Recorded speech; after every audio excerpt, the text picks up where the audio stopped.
Space weather is the field that studies how what's going on the sun affects us here on the Earth in our near space environment and on the space environment on other planets. For a large eruption, the sun produces a flash of light, which we call the solar flare. It also produces a huge ball of material traveling away from the sun we call a coronal mass ejection. And both of those phenomena can accelerate subatomic particles, which we call solar energetic particles. These three things together make up a solar storm.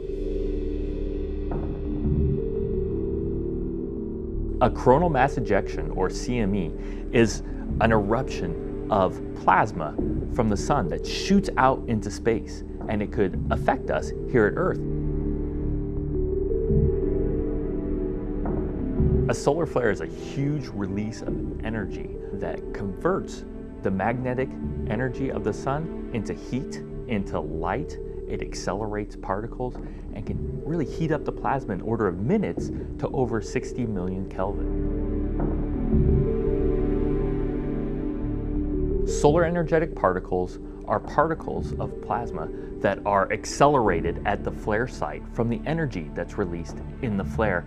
And these particles can be accelerated up to almost 80% of the speed of light. And a coronal mass ejection, when it's traveling so fast, creates a shock, and that can create solar energetic particles.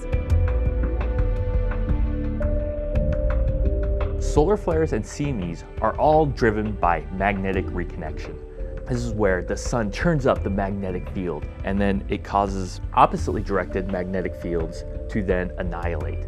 But you can't just get rid of magnetic field. You can't just get rid of energy. You have to convert that energy and transfer that energy into other things such as plasma motions, accelerating the plasma, heating up the plasma, and also giving out more light. But a CME is that material and that magnetic field line just getting thrown away from the sun due to this interaction, whereas a flare is the sort of close to the surface phenomena where the twisting and the snapping occurs, and therefore you get all this heat and kinetic energy.